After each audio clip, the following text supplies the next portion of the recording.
పదే పదే బీఆర్ఎస్ కావచ్చు, బీజేపీ నాయకులు కావచ్చు, బీఆర్ఎస్ నాయకులు కావచ్చు, ఇది ఫైనల్ క్వశ్చన్ సార్, స్ట్రైట్గా అడుగుతున్నాను.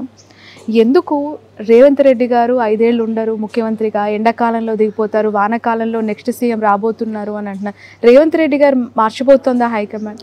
ఇది ఒక్కటో నెల అధికారంలోకి వచ్చిన తర్వాత కూడా అంటారు వాళ్ళు, ఏడాదిన్నర కలిసింది, ఏమైనా అయిందా? అట్లా చూస్తూ పోతుంటారు. మీరు ఏమైతే దాంతో మా పార్టీ ముఖ్యమంత్రిని వాళ్ళు మారుస్తారని చెప్తుంటే మీరు కూడా వాళ్ళు ఎవరు బాగా హైకమాండ్ వాళ్ళ క్యాస్ అవ్వాలి.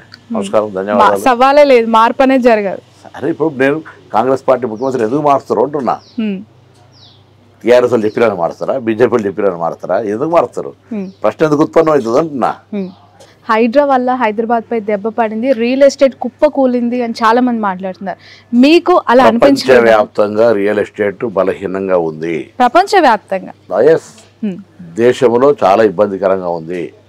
అయినా నిన్ననే బంజారాహిల్స్లో 1,90,000 గజం స్థలం పోయింది.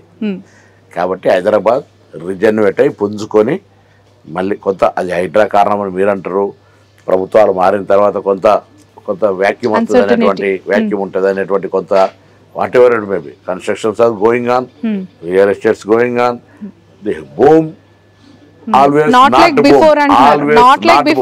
అమ్మా డీజే సౌండ్ 24 గంటలు వినలేరు మీరు.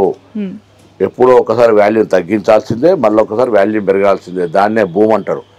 మళ్ళీ రిజనరేట్ అయ్యి మళ్ళీ భూమి వస్తుంది. రైట్, ప్లస్ మ్యూజిక్ లాగా హార్ట్ బీట్ లాగా ఒకసారి డౌన్ అప్ ఉండొచ్చు. ఇది కూడా అంతే. Hyderabad head quarter for safety residential area.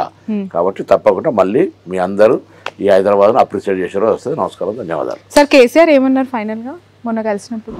మాకు పెద్ద ఆయన అడిగారా యాక్టివ్ పాలిటిక్స్ లోకి ఎప్పుడు వస్తున్నారు? నేను అవన్నీ రాజకీయం చేయడానికి కూడా ఇన్విటేషన్ ఇచ్చిన, భోజనం పెట్టినారు, పెద్ద ఆయనకు ధన్యవాదాలు. అంతే తప్ప దానికి తెలియదు. నో పొలిటికల్ ఇన్విటేషన్ చేయడానికి ప్రభుత్వం తరఫున పోయినాం. మా పాత పార్లమెంట్ సభ్యుడు పరిచయం ఉంది, వారి కుమారుడు నా ఎమ్మెల్యే, వారు గౌరవంగా నన్ను రిసీవ్ చేసుకున్నారు. నాతో పాటు మా ప్రోటోకాల్ చైర్మన్ వేణుగోపాల్ గారు ఉండి భోజనం చేసినాం. యోగక్షేమాలు వాళ్ళ తండ్రి రామగుండం సత్తయ్య పంతులు వారి గురించి అడుగున్నారు, నాకు సంబంధించి. అంతే తప్ప ఇంకా వేరే విషయం. Right, thank you so much sir, wish you all the best. Thank you. ఇది పొన్నం ప్రభాకర్ గారితో special interview. That's all.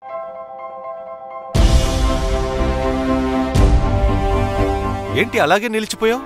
Gold, diamond, silver rate ఇలా ఉంటే ఇలా నిలిచిపోకుండా ఎలా ఉండేది? మన కంట్రోల్లో లేని దాని గురించి ఫీల్ చెయ్యకు. ప్రజలకు మనం ఏం చేయగలమో ఆలోచించు గురు. తగ్గింపు ధమాకా. అన్ని బంగారు నగలపై లలితవారి మార్కెట్లోనే తక్కువ తరుగులో ఇంకా 1% తగ్గింపు ఇద్దాం. ఓకే, వజ్రాభరణాలకు క్యారెట్కు 5,000 రూపీస్ తగ్గింపు ఇద్దాం. హలో, నన్ను మర్చిపోయారే, వెండిలో కూడా తగ్గింపు ఇద్దాం. అంటే ఇది బంగారం, వజ్రం, వెండి తగ్గింపు ధమాకా. మీ లలితలో ధరలు కంపేర్ చెయ్యండి. ఎక్కడ తక్కువో అక్కడే కొనండి.